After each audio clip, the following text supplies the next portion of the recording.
ಎಲ್ಲರಿಗೂ ನಮಸ್ಕಾರ. ನಮ್ಮ ಚಾನಲ್ಗೆ ನಿಮ್ಮೆಲ್ಲರಿಗೂ ಆತ್ಮೀಯವಾದ ಸ್ವಾಗತ.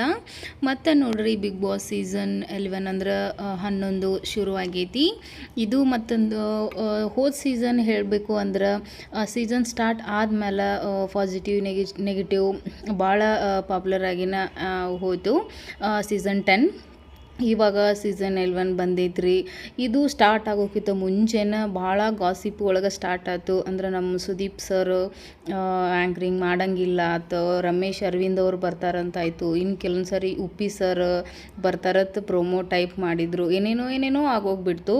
ಆದರೆ ಏನು ಗೊತ್ತೈತೇನ್ರಿ, ಬಿಗ್ ಬಾಸ್ ಅಂದ್ರನ ಎಷ್ಟೋ ಜನ ಸುದೀಪ್ ಸರ್ದಿಂದನೇ ಬಿಗ್ ಬಾಸ್ ನೋಡ್ತಾರೋ, ಇನ್ಕ್ಲೂಡ್ ಮೀ. ನಾನು ಅಷ್ಟೇ. ನನಗೂ ಬಿಗ್ ಬಾಸ್ ಒಳಗೆ ನಾನು ಜಾಸ್ತಿ ಇಷ್ಟಪಡೋದನ್ನು ಸುದೀಪ್ ಸರ್ನ.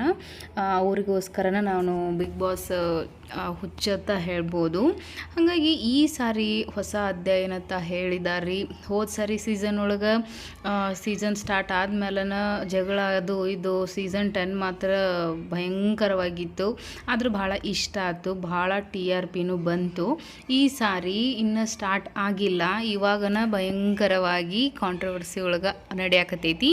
ಆದರೂ ಫೈನಲ್ ಆಗಿ ಪ್ರೋಮೋ ಏನು ರಿಲೀಸ್ ಆಯ್ತಲ್ರಿ, ಆವಾಗ ಎಲ್ಲಕ್ಕೂ ಕ್ಲಾರಿಟಿ ಸಿಕ್ಬಿಡ್ತು. ಅಂದ್ರೆ ನಮ್ಮ ಸುದೀಪ್ ಅಣ್ಣನ ಈ ಸಾರಿನೂ ಆ್ಯಂಕರಿಂಗ್ ಮಾಡ್ತಾರೋ ಅಂತ ಹೇಳಿ.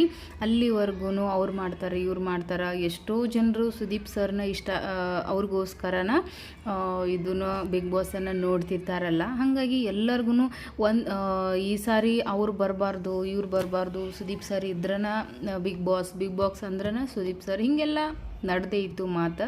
ನಾನು ಹಂಗೆ ಅಂದ್ಕೊಂಡಿದ್ನಿ, ಸುದೀಪ್ ಸರ್ ಇಲ್ಲ ಅಂದ್ರೆ ಬಿಗ್ ಬಾಸ್ಗೆ ಒಂದು ಕಳೆ ಇರಂಗಿಲ್ಲ ಅಂಥೇಳಿ. ಮತ್ತು TRP ಕಿಂಗ್ ಅಂದ್ರೂ ತಪ್ಪಾಗಂಗಿಲ್ಲ ನಮ್ಮ ಸುದೀಪ್ ಸರು. ಅವರು ಮತ್ತು ಬಿಗ್ ಬಾಸ್ ಎರಡೂ ಮಿಕ್ಸ್ ಆದರೆ ಮಾತ್ರ ಬಿಗ್ ಬಾಸ್ ಅನ್ನೋ ರಿಯಾಲಿಟಿ ಶೋಗೆ TRP ಅನ್ನೋದು ಸಿಗೋದು.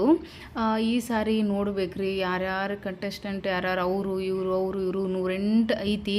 ಆದರೆ ಏನು ಪಬ್ಲಿಕ್ ಒಳಗೆ ಸೋಷಿಯಲ್ ಒಳಗೆ ತೋರಿಸ್ತಾರೋ ಅಂದ್ರೆ 100% ಇವರ ಸ್ಪರ್ಧಿಗಳು ತೋರಿಸ್ತಾರೋ ಅಂದ್ರೆ, ಆದರೆ ಎಲ್ಲರೂ ಫೇಕ್ ಅಂತೂ ಇರಂಗಿಲ್ರಿ. 100% ಒಳಗೆ ಒಂದು 30% ಅಂತೂ ಅವರು ತೋರಿಸಿರ್ತಾರಲ್ಲ ಸೋಷಿಯಲ್ ಒಳಗೆ, ಅವ್ರು ಬಂದಿರ್ತಾರೋ. ಇನ್ನು 70% ಸಸ್ಪೆನ್ಸ್ ಆಗಿ ಇಟ್ಟಿರ್ತಾರೋ ಬಿಗ್ ಬಾಸ್ದವ್ರು.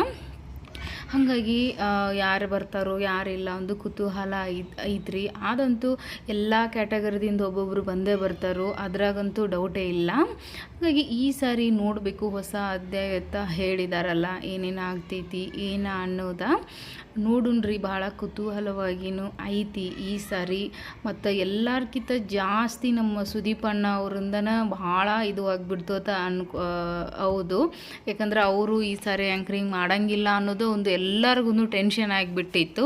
ಅವರೇ ಮಾಡಬೇಕು ಅನ್ನೋದು. ಫೈನಲಿ ಪ್ರೋಮೋ ಬರೋವರೆಗೂ ಯಾರಿಗೂ ಕಾನ್ಫಿಡೆನ್ಸ್ ಇರಲಿಲ್ಲ. ಅಂದ್ರೆ ಬಿಗ್ ಬಾಸ್ ಒಂದು ವೇಳೆ ಏನಾರು ಸುದೀಪ್ ಸರ್ ಅವರು ಆ್ಯಂಕರಿಂಗ್ ಈ ಸಾರಿ ಮಾಡಿರಲಿಲ್ಲ ಅಂದ್ರೆ ಬಿಗ್ ಬಾಸ್ ಹೋದ ಸಾರಿ ಎಷ್ಟು TRP ಗಳಿಸ್ತಿರ್ಲಿಲ್ಲ ಅಂತ ನನ್ನ ಒಪಿನಿಯನ್. ನಿಮ್ಮ ಒಪಿನಿಯನ್ ಏನನ್ನೋದು ಕಾಮೆಂಟ್ ಮಾಡಿರಿ. ಯಾಕಂದ್ರೆ ಆಲ್ಮೋಸ್ಟ್ ಎಲ್ಲರೂ ನೋಡೋದನ್ನು ಅವ್ರಿಗೋಸ್ಕರ.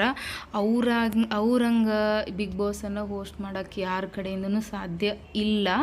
ಯಾಕಂದ್ರೆ ಈ ಒಂದು ರಿಯಾಲಿಟಿ ಶೋಗೆ ಹೇಳಿ ಮಾಡಿಸಿದಂಗನ ಇರೋದು ನಮ್ಮ ಸುದೀಪ್ ಅಣ್ಣ ಅವರು. ಹಂಗಾಗಿ ಅವ್ರು ಇದ್ರನ ಅದಕ್ಕೊಂದು ಕಳೆ ಇದೊಂದು ರಿಯಾಲಿಟಿ ಶೋಗೆ.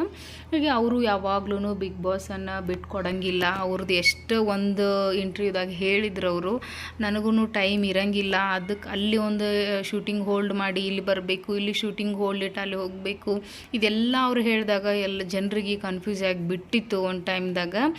ಇವ್ರು ಹಿಂಗೆ ಹೇಳತ್ತಾರಂದ್ರೆ ಇವ್ರು ಹೋಸ್ಟ್ ಮಾಡಂಗಿಲ್ಲೇನೋ ಅಂತ ಹೇಳಿ. ಆದರೆ ಫೈನಲ್ ಆಗಿ ಪ್ರೊಮೋ ಬಿಟ್ಟ ಮೇಲೆ ಕ್ಲಾರಿಟಿ ಸಿಕ್ತು. 29ಕ್ಕೆ ಬಿಗ್ ಬಾಸ್ ಸ್ಟಾರ್ಟ್ ಆಗ್ತೈತಿ. ಇನ್ನು ಸ್ವಲ್ಪ ದಿನ ಇನ್ನು ಆದಷ್ಟು ಜಲ್ದಿ ಯಾವಾಗ ಬರ್ತೈತಿ 29 ಡೇಟ್ ಅಂತ ಕಾಯತ್ತೀನಿ ನಾನಂದು. ಯಾಕಂದ್ರೆ ನನಗೂ ಬಿಗ್ ಬಾಸ್ ಭಾಳ ಅಂದ್ರೆ ಭಾಳ ಫೇವ್ರೇಟ್ ಐತಿ ರೀ. ಆದರೆ ಹೋದ ಸಾರಿಗಿಂತ ಈ ಸಾರಿ ಭಾಳ ಅಂದ್ರೆ ಭಾಳ ಸಸ್ಪೆನ್ಸ್ ಆಗಿ ಐತಿ. ಹೊಸ ಅಧ್ಯಾಯದ ಬೇರೆ ಹೇಳಿದಾರೆ. ಇನ್ನು ಸೀಸನ್ 10 ತನಕ ಹೊಸ ಒಂದು ಅಧ್ಯಾಯ, ಆದ್ರೆ 11 ಹಿಡ್ಕೊಂಡು ಒಂದು ಅಧ್ಯಾಯ ನೋಡಬೇಕು ಏನೇನು ಇರ್ತೈತಿ ಹೊಸದಾಗಿ, ಯಾವ್ಯಾವ ಸ್ಪರ್ಧಿಗಳು ಯಾವ ರೀತಿ ಇರ್ತಾರೋ, ಈ ಸಾರಿ ಯಾವ ರೀತಿ ಹೋಗ್ತೈತಿ. ಹೋದ ಸಾರಿ ಅಂತೂ ನೀವು ನೋಡಿರಿ ಬರೀ ಜಗಳ ಅದು ಇದು ಇದ್ರಾಗನೂ ಹೋಗಿಬಿಡ್ತು. ಆದ್ರೂ ಒಂಥರ ಮಜಾ ಇತ್ತು ಹೋದ ಸಾರಿ ಸೀಸನ್ನು. ನಾನು ಬಿಗ್ ಬಾಸ್ ಸೀಸನ್ 8 ಹಿಡಿದು ನೋಡತ್ತೀನಿ. ಸೀಸನ್ 7 ನೋಡಿದ್ನಿ, ಬಟ್ ಅಷ್ಟು ಇಷ್ಟಪಡ್ತಿರ್ಲಿಲ್ಲ. ಹಿಂಗೆ ಮನ್ಯಾಗ ಯಾರೋ ಹಚ್ಚಿದಾಗ ಅಷ್ಟು ನೋಡ್ತಿದ್ನಿ. ಆದರೆ ಅತೀ ಹುಚ್ಚಾಗಿಬಿಟ್ಟಿದ್ದು ಬಿಗ್ ಬಾಸಿಗೆ ಅಂದ್ರೆ ನಾನು ಸೀಸನ್ 8, 9, 10 3 ವರ್ಷದಿಂದ ನೋಡತ್ತೀನಿ. ನೀವು ಬಿಗ್ ಬಾಸನ್ನು ಎಷ್ಟು ವರ್ಷದಿಂದ ನೋಡತ್ತೀರಿ ಅನ್ನೋದು ಕಮೆಂಟ್ ಮಾಡಿರಿ. ಮತ್ತು ಸೀಸನ್ 10 ತನೂ ನಿಮಗೆ ಯಾವುದು ಫೇವ್ರೆಟ್ ಸೀಸನ್ ಅನ್ನೋದು ಕಮೆಂಟ್ ಮಾಡಿರಿ.